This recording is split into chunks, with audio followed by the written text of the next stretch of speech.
They told me to stop dreaming, said I was wasting my time, that I needed to grow up, be realistic, and get a real job. I was 19 when I first heard those words from my parents, Janice and Warren, spoken not with concern, but with that sharp-edged judgment only parents can deliver when they think they're right. The kind of tone that sounds like they've already written your failure into your future and expect you to thank them for it. My name is Tyler. I'm 31 now. But back then, I was just a skinny kid with too many ideas, a beat-up Dell laptop, and a dream I couldn't shut up about.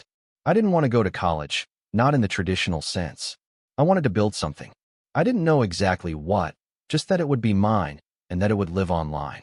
Websites, apps, tools, whatever. I was obsessed with digital infrastructure, even if I didn't yet have the words for it. I still remember the night the whole thing came crashing down. The last time I ever felt truly supported by my family. It was after dinner, and I'd cleared the plates, as usual. My younger brother Evan was home from his second year at university, studying finance like a good little soldier. Dad had CNN on, volume low. Mom was scrolling Zillow like it was her religion. I brought up the prototype I'd been working on for weeks, something I thought might actually be viable. A platform for freelance developers to team up on short-term SaaS projects. A sort of collaborative GitHub meets Upwork. I'd even come up with a name, Code Hive. Is this another one of your schemes? My dad asked, not even looking up from his recliner. It's not a scheme, I said. It's a platform. I'm trying to build something scalable. There's a real demand for this. I already have some guys on Reddit testing it out. If I can just get a little funding, like $5,000, I can push the beta out next month. Mom made a sound that wasn't quite a laugh, but definitely wasn't neutral. $5,000. Tyler, you work part-time at a coffee shop. That's not a business.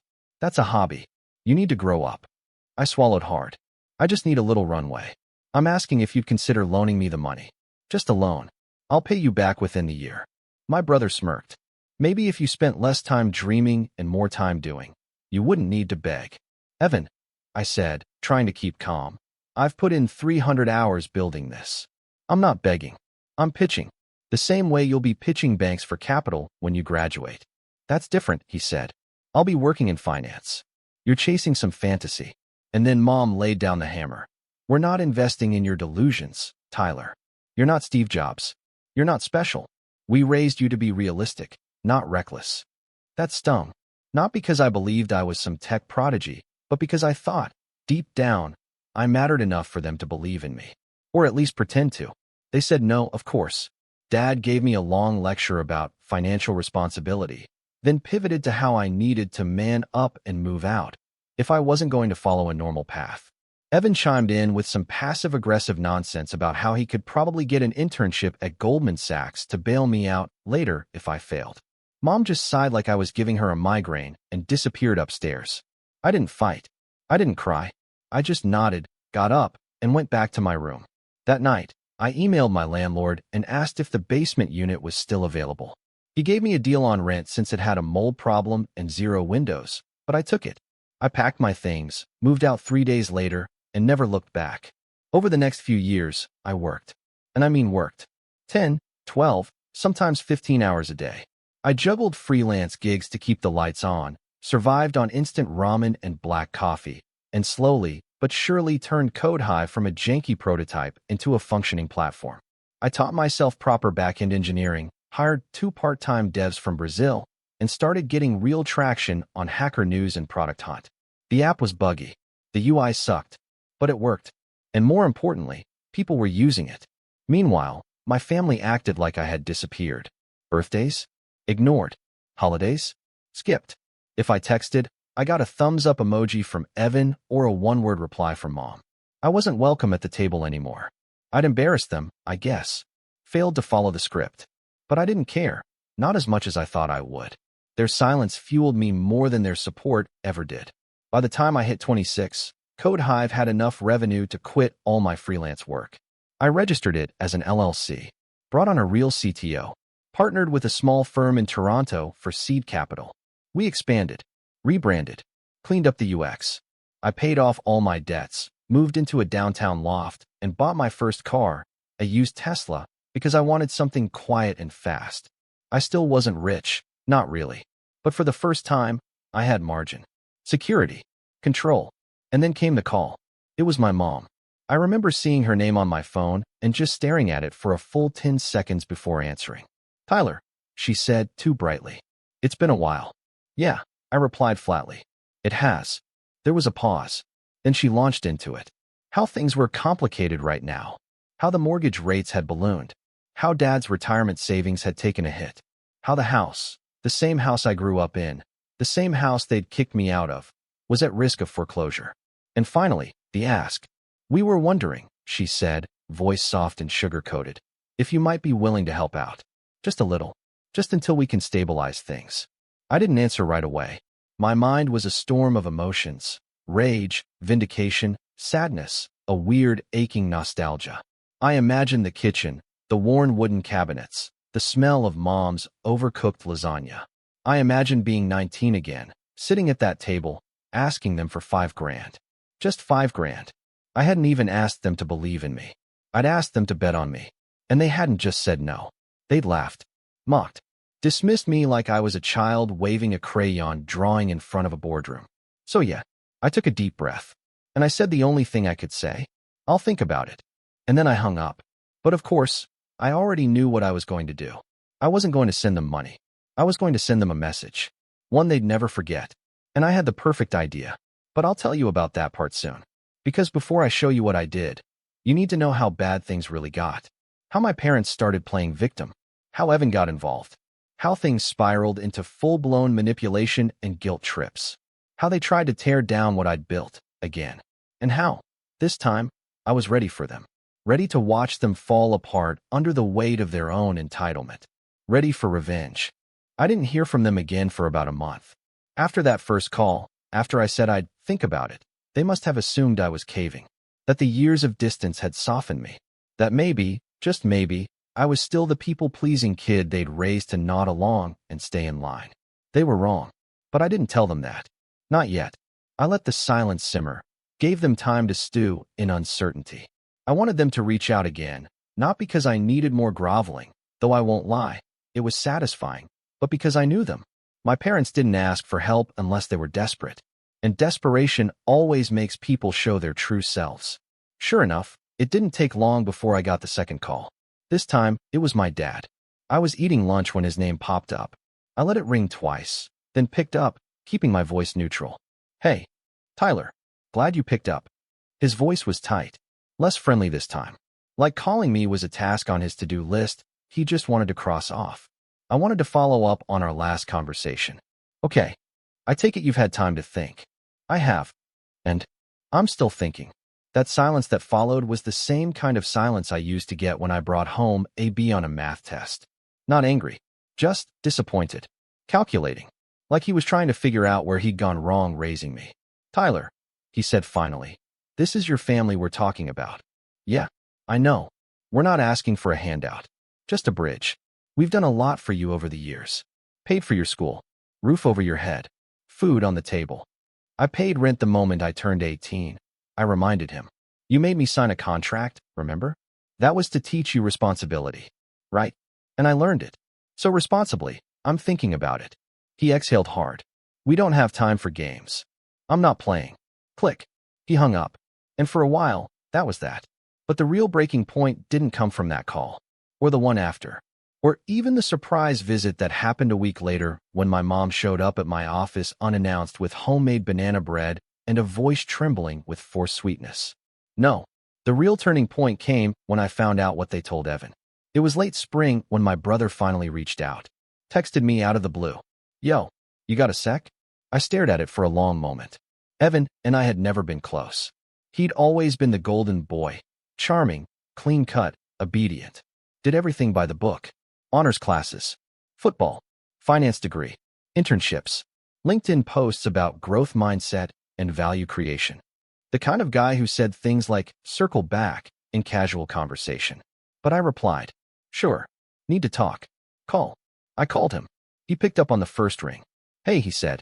"Listen, I didn't want to get in the middle of all this, but Mom and Dad are seriously stressed. They're not telling you everything. No kidding. They're months behind on payments. Dad cashed out part of his IRA just to cover property taxes. And Mom's been skipping her prescriptions to save cash." I didn't respond. I just let the silence hang. I know you've got your thing going, he continued. Your little app or whatever. But they're drowning, man. And they won't say it. But I know they're hoping you'll step in. I was quiet for a second. Why do you think they won't just ask you? They did, he admitted. But I told them I couldn't. Not until my promotion goes through. Plus I've got my own stuff. My condo, my car lease. Right. There was a beat. Then he added, they said you're doing well. Like, really well. I said nothing. Look, I get it. You've got history. But they're our parents. Our parents, I repeated. Yeah. And where were they when I needed $5,000? That was different. How? You were chasing a dream. This is real life. That was it. That was the line. That smug, dismissive tone. This is real life. That was always the difference between me and Evan. He played by the rules. I didn't. And in their eyes, that made him the adult. Me? I was the cautionary tale. The one who needed to wake up. But what he said next, that's what broke something in me. I just think it'd be really messed up if they lost the house while their millionaire son sits on his hands. I blinked. What did you just say? Look, man, I didn't mean millionaire. There was a pause. I mean, they said you were doing great. Mom mentioned your downtown place. The Tesla. She said you've got investors and a full team now. Figured you'd done well for yourself. That's when it clicked. They'd gone digging. Maybe Googled the company name. Maybe saw the press release from when we closed our second round. They knew. They'd figured out I was no longer some kid in a basement building a glitchy platform. They knew I had money now. Stability. Leverage. But it wasn't just that. It was the way Evan said it. Millionaire son. Like I was an ATM with a pulse. I ended the call quickly after that. Said I had another meeting. Told him I'd think about it. Again. But my brain was on fire. Because later that night, I checked my LinkedIn, an account I barely touched, and saw that Evan had viewed my profile. So had my mom. So had one of her friends from church. So had my old high school principal. And that's when I knew. They were gossiping. They were passing me around like a success story they had helped create. Like I was proof of their great parenting. Like my story was a chapter in their book. I wasn't a person to them. I was a product. And it only got worse. A week later, I got an email from my old high school's alumni association. They wanted to invite me to speak at an upcoming fundraiser. Apparently, my mom had nominated me as an entrepreneurial success story. Said I overcame hardship with resilience and credited his strong upbringing for his work ethic. Strong upbringing? I nearly threw my laptop across the room. But nothing compared to what happened next. The betrayal that flipped everything upside down. It came on a rainy Tuesday. I was in a Zoom call when my phone started blowing up. Emails, notifications, texts. At first, I thought something had happened to one of our servers. But then I saw the subject line.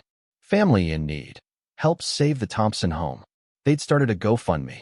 Not just a GoFundMe, but a full campaign. With photos of the house, a dramatic write-up about medical issues, job market downturn, and unexpected financial burdens.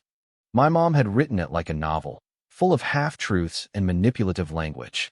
There was even a paragraph that read, "We've always believed in our children and done our best to support them. One of our sons has been incredibly fortunate in business, but unfortunately, he has chosen not to assist us during this difficult time. We are hoping our community can step in where family has failed." Where family has failed. I sat there, reading those words over and over, feeling something sharp and cold take root in my chest. Not anger. Not even sadness. Something deeper. Something final. They didn't just want my help. They wanted my reputation. They wanted to cast themselves as noble, suffering parents abandoned by their ungrateful tech bro son. And the worst part? The post was getting shared. Donations were coming in. Comments from strangers calling me heartless, selfish, disconnected from reality. They made me the villain in their sob story. And Evan? He donated $1,000. Publicly. With a comment that read, "Wish I could do more. Love you, Mom and Dad." I closed the tab. Sat still for a full hour. And then I made a plan. Not just to protect myself. Not just to get even. But to make sure they never did this to me or anyone else again. But we'll get there. Because before I could act, they pulled one final move. A move so calculated, so cold, it made everything before it look like child's play. And that's where things really got interesting. I'd always thought the worst thing my parents could do to me was ignore me. Dismiss my ideas, treat me like a disappointment, a cautionary tale. I was wrong. The worst thing they ever did was pretend they raised me right only after I became valuable. After the GoFundMe post went semi-viral in our small hometown, everything changed.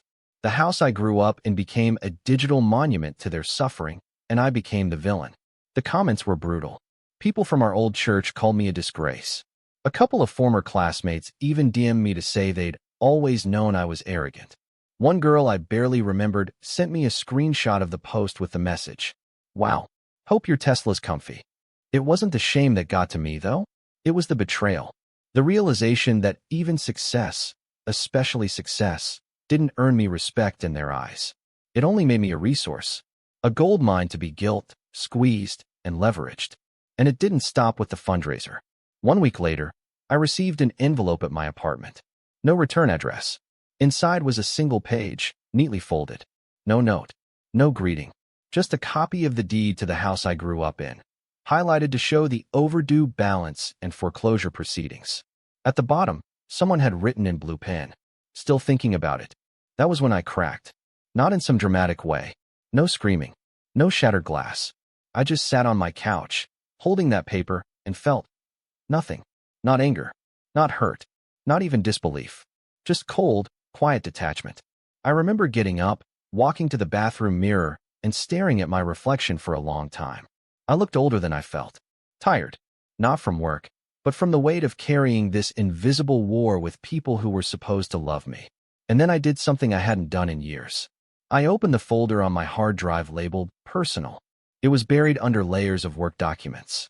Inside were old photos. Me at 17, coding in the garage, sitting on milk crates and surrounded by sticky notes.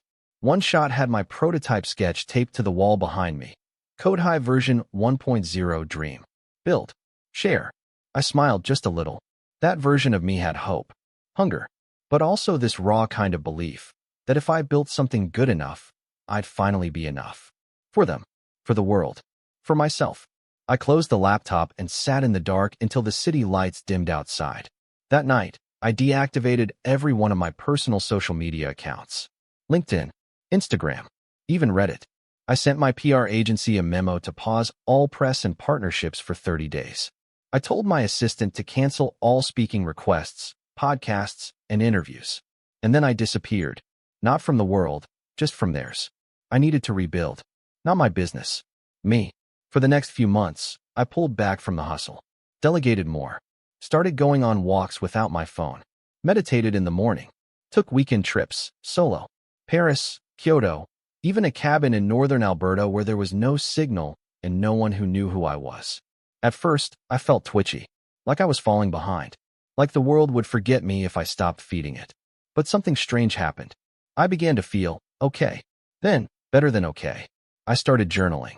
Not with some polished leather-bound book, just a cheap spiral notebook from the airport. I wrote down every time I felt like I wasn't enough. Every time I heard my mom's voice in my head telling me to grow up. Every time I pictured my dad's eyes rolling while I talked about APIs and server load balancing. And eventually, those voices started to fade. They weren't mine. Not really. Just echoes I'd been carrying. I reread old emails I'd sent to VCs, filled with nervous hope. Looked at old GitHub commits with silly comments like, please work, please. I remembered the long nights alone in that moldy basement, the smell of instant noodles, the glow of the screen, the dream that refused to die. And slowly, I started to feel something dangerous. Pride. Not in the money. Not in the headlines. In me. The boy who never stopped believing. The man who built something from nothing. And that man, he didn't know anyone anything. 3 months into my digital detox, I got a call. It was from Nadine, my lawyer and friend. She handled most of my contracts, equity issues, and the occasional annoying cease and desist from startup copycats. You're not going to believe this, she said. Try me. Your parents are trying to trademark the name Code Hive. I actually laughed. What? Yup. Filed it last week through a Shell LLC registered to an Evan Thompson. Same address as your parents. They're trying to claim it's a family legacy brand. I felt the blood drain from my face. Nadine continued. I've already filed an injunction and a response. It'll get shut down, but, Tyler, this isn't about money anymore. They're trying to take credit for your identity. That hit harder than I expected, because she was right. They weren't content with my silence. They wanted my legacy, wanted to rewrite the story, their story. So I flew home, not to visit, not to talk, to see. It had been nearly 6 years since I last walked those streets. Everything felt smaller, grayer.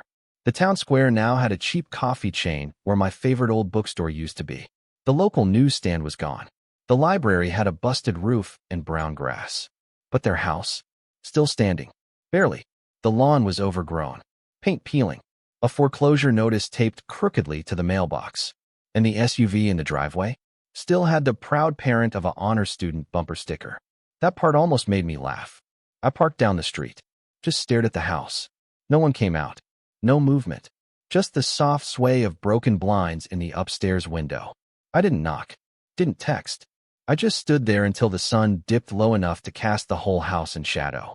And then I walked away. Because I didn't need anything from them anymore. Not approval. Not closure. Not even an apology. But I was going to respond. On my terms. And the timing couldn't have been better. Just 2 weeks later, we finalized a massive acquisition deal. A European tech conglomerate wanted Code Hive. Not just the platform, but the talent, the pipeline, the infrastructure. We weren't selling out. We were expanding. I retained full creative control, equity, and was named Chief Innovation Officer of their U.S. branch. It was everything I'd worked for. And more. I celebrated with my team. Flew my developers in from Sao Paulo and Warsaw. Rented a beach house for a week. We drank champagne at sunset, played poker until 3 a.m., and toasted to the weird little app that could. They were my family now. The ones who believed in the vision when it was just duct tape and ambition. But I wasn't done yet. Because there was still the card. A simple idea. A final message. Not angry. Not cruel. Just clear. I didn't want revenge in the form of lawsuits or public humiliation. I wanted a moment. A message they'd read and remember every time they saw my name online. Every time someone said, "Hey, isn't your son that entrepreneur?" So I wrote it. Handwritten. Clean. No logo. No company seal. Just a single sentence, written on crisp white stationery. If only you'd invested in me like I asked. Oh well. And I enclosed it in a standard Hallmark card that said, "Thinking of you," in soft blue cursive. I didn't include a check. No return address. Just mailed it to the house. Then I went back to work. Because this wasn't about burning bridges anymore. It was about building something better. Something bigger. Something that didn't need their name on it. But of course, that wasn't the end of it. Because they weren't done. And when they finally realized what the card meant, what it symbolized, that's when they made their final move. A move so desperate, so shameless, it forced me to make the one decision I'd been avoiding for years. The card landed like a thunderclap. I didn't hear anything for a week. Then 2. Then almost a full month. Total silence. No calls. No texts. No dramatic Facebook posts or guilt-tripping voicemails. For a while, I actually wondered if they'd finally gotten the message. Finally realized that whatever version of me they thought they could manipulate was gone. But I should have known better. Because my parents weren't the type to go quiet unless they were planning something. It started with a voicemail from Evan. Just his voice, tight and flat. Really classy, man. Real mature. You think you're so clever? Fine. Just remember you started this. Then came the letters. One was from a lawyer in our hometown, claiming my parents had co-signed a small loan for educational expenses in my name back in 2013. They were demanding repayment. It was complete nonsense, fabricated, baseless, and easily disproved by my accountant. But it was annoying. Another came from the church, if you can believe that. A handwritten letter from Pastor Dale, expressing his disappointment in how I had abandoned the values I was raised with. Told me I should consider donating to help the congregation's youth program in the spirit of healing. Healing. They wanted to heal with my money. And the last straw? The feature in the local newspaper. It was a small-town publication. Circulation maybe 3,000 readers. But the headline stuck with me like a splinter. Empty nest, full regret. Parents of a tech millionaire face foreclosure while son lives in luxury. The article was loaded with emotional bait. Stock photos of sad old houses. Quotes from my mother about sleepless nights and how success changes people. They never mentioned me by name, but they didn't have to. Everyone in that town knew who they were talking about. The kicker? They tried to claim they'd inspired Code Hive. That my childhood garage tinkering was nurtured by my dad's mechanical know-how and my mom's resourceful homemaking. It was such a blatant PR stunt that even I couldn't believe how low they'd gone. But I didn't get mad. Not this time. Because by now, I wasn't the same person who once begged them to believe in me. I was smarter, stronger, sharper, and I had something they didn't. Leverage. They'd shown their hand. Overplayed it, even. And now they'd handed me the perfect opportunity to do what I should have done years ago. Finish this. But not with noise. With strategy. So I made a plan. It started small. Step 1. Gather intel. I hired a local private investigator. Her name was Sasha. Sharp as a whip and twice as mean. I told her I needed everything. Financials, connections, recent transactions, even church donations. If they were moving money, hiding assets, or manipulating anyone else, I wanted to know. Sasha got to work immediately. Step 2. Restructure my online presence. I had my PR agency remove or redact every single reference to my hometown in past interviews, bios, and press kits. No more origin stories. No more started in a garage. I didn't want them being able to point to anything and say that's about us. I also locked down my personal LinkedIn and transitioned it to a corporate-only profile. No personal details. No birthdays. No alma mater. Just business. Step 3. Rebuild the narrative. I reached out to a few journalist friends. Quietly. Told them I wanted to do a long-form piece about modern entrepreneurship, about building from nothing, about surviving without family support, about what it means to come from nothing real. The kind of story that reclaims the narrative without ever having to name names. They were thrilled. Said it was timely, raw, exactly what people need to hear right now. I didn't do it for the clout. I did it for control. Step 4. Prepare the trap.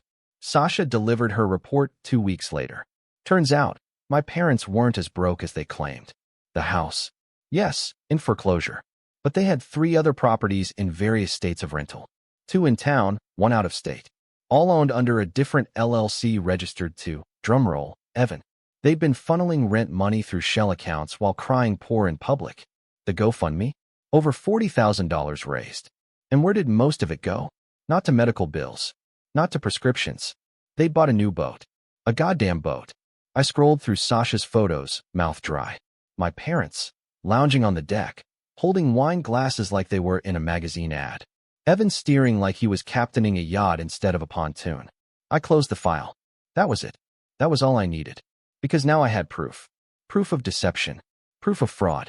And, most importantly, proof that they were building their own version of my success off the backs of people they manipulated.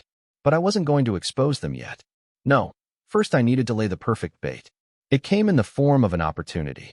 See, what I didn't mention earlier is that the company acquiring Code Hive. They were planning a massive public launch in the US. And they wanted to host a gala. Black tie, press, founders, influencers, investors, the works. And guess who they asked to be the keynote speaker? Yours truly. The event was scheduled in Los Angeles. But I had an idea. I called the CEO personally. Would you be open to hosting it somewhere less obvious? He paused. What did you have in mind? How about a full circle moment? A redemption story. We do it in my hometown. He chuckled. You sure about that? I smiled. Very. We booked the convention center. Rented out the entire building. Sent out invitations. Flew in media teams. I even arranged a local scholarship for high school students pursuing tech, quietly, under a different name. And then I did something bold. I sent my parents an invitation. Not as guests. As honorees. I told them the company wanted to celebrate the people who shaped me. Told them we were donating in their name. Flattered them. Made it sound like their public redemption arc was finally here. Evan responded within 3 hours. Said it was about time. Asked if there would be press. I replied that there'd be plenty. The night of the gala arrived like thunderclouds before a storm. Flashy lights. Champagne towers. Designer suits. We packed the hall with founders, developers, journalists, and investors. Everyone buzzing about the future of innovation. My parents showed up 30 minutes early. My mom wore a navy blue dress with silver earrings. My dad wore a suit that didn't quite fit. Evan trailed behind them like a smug chaperone. I greeted them with a smile that didn't reach my eyes. Glad you could make it, I said. You look good, my mom said, scanning the room. All this is for you. It's for the story, I said. What story? You'll see. They didn't know it, but every camera in that room was about to capture the moment I told the truth. Not their version. Not the fairy tale. The real story. But before that could happen, something else happened. Something I didn't see coming. Something that changed the game again. Because just before I walked up to the stage, my assistant rushed up to me, pale-faced and wide-eyed. "You need to see this," she whispered, holding up her phone. It was a link, a live one, to a brand new video, posted that day. The title? "My son is a tech millionaire, and he's trying to erase us." And the thumbnail? A weepy close-up of my mother, microphone in her hand, sitting in the church basement, of all places, giving a testimony. I hit play, and what I heard made my blood run cold. I stood there, frozen. My assistant's phone trembled slightly in her hand as I listened to the video, the noise of the gala fading into a blur around me. The screen showed my mother, Janice Thompson, seated on a folding chair in the church basement, surrounded by an audience of maybe 20 people, including Pastor Dale, a few elderly couples, and a woman I vaguely recognized as my 8th grade science teacher. She had a tissue in her hand, though there weren't any actual tears. Her voice, however, was thick with practiced tremble. "We did everything for that boy," she said into the microphone. "Sacrificed our own retirement to give him a stable home. And now that he's a millionaire, he's embarrassed by us. He cut us off, won't even call. He's rewriting history, telling people we were cruel, that we never supported him. And now he's throwing this big party in town, and, well, I guess we're not even invited." She sniffed. "I don't want money. I just want my son back." Applause followed. Sympathy. Murmurs. Then the camera panned to Evan standing in the back, arms folded, lips pursed like he was some stoic martyr. And then it hit me, the timing. This wasn't just a performance. This was premeditated. They posted it right before the gala, hoping it would spread before my keynote, hoping the press would pick it up, hoping I'd be forced into damage control. They were trying to corner me. One last time. They wanted to make me the villain of my own celebration. I exhaled slowly. The old me might have canceled the speech, might have panicked, might have walked out the back door and disappeared again. But not this me. Not after everything. I handed my assistant the phone and walked to the stage. The lights dimmed. The chatter settled. The audience turned to face the main stage, where I stood in a fitted black suit and no tie. Just a mic clipped to my lapel and a screen behind me displaying the Code Hive logo in soft, animated white. I began slowly. "Good evening, everyone. Thank you for being here." Polite applause. "I wasn't sure I'd ever speak publicly about this," I continued. "But I've learned something over the past year. When you build something from scratch, everyone wants to claim a piece of it, especially the ones who never picked up a hammer." A few people chuckled, unsure if it was meant to be funny. "I'd like to tell you a story." And so I did. I told them everything. But not as a rant. Not as a hit piece. As a narrative. I spoke about being 19. About being laughed at for having a dream. About being told to grow up, to get real. About asking for a small loan and being told I wasn't special. I painted the picture without embellishment. Just the raw truth. I watched as some of the audience leaned forward, others nodding along. A few journalists began scribbling furiously in their notebooks. I didn't name my parents. Didn't have to. They told me I was delusional, I said. That I was a failure. I moved out 3 days later, with nothing but a beat-up laptop and $200 to my name. Then I shifted. But I kept building. Through ramen dinners and moldy basements and months of working freelance jobs just to afford internet access. And eventually, I launched something. Something small. Then bigger. Then global. The room swelled with applause. And then I paused. Let the room fall silent again. But success doesn't silence people. It amplifies them. Suddenly, people who never believed in you try to take credit. Rewrite the story. Claim they were behind you all along. The screen behind me changed. Photo evidence. Screenshots of the GoFundMe. Snippets from Sasha's report showing LLC registrations, rental properties, the boat purchase. Even a clip from the video they just posted that day. I want to be clear, I said, voice steady. This is not revenge. This is clarity. This is the truth, on the record. Because people will lie. People will exploit. But I have always believed that truth, when told clearly enough, stands on its own. The audience was dead silent. Then, as the final screen faded to black, I added, and if you're wondering why I invited a few specific guests tonight, a spotlight swung to the side of the room, illuminating a table near the back. My parents. My brother. Caught mid-drink. staring up at me like deer in headlights. It's because I wanted them to hear this with everyone else. Gasps. Murmurs. Phones raised. People whispering. My mom's face turned the color of chalk. My dad looked like someone had just slapped him. Evan, of course, just glared. I smiled. I've spent most of my life chasing validation, trying to be enough. But I realized, finally, that being enough doesn't come from being recognized. It comes from being unshakable. The room erupted. Standing ovation. Some people clapping so hard it echoed off the ceiling. Others cheering. A few journalists already live tweeting the entire thing. I nodded once, then stepped off the stage and walked straight past their table. My mom reached for me as I passed. Tyler, wait. I paused, turned slowly, leaned down, and whispered loud enough for just them to hear. You made your choice. This was mine. Then I kept walking. The fallout was immediate. The clip of my speech went viral within 24 hours. Not just on tech blogs, but across mainstream media.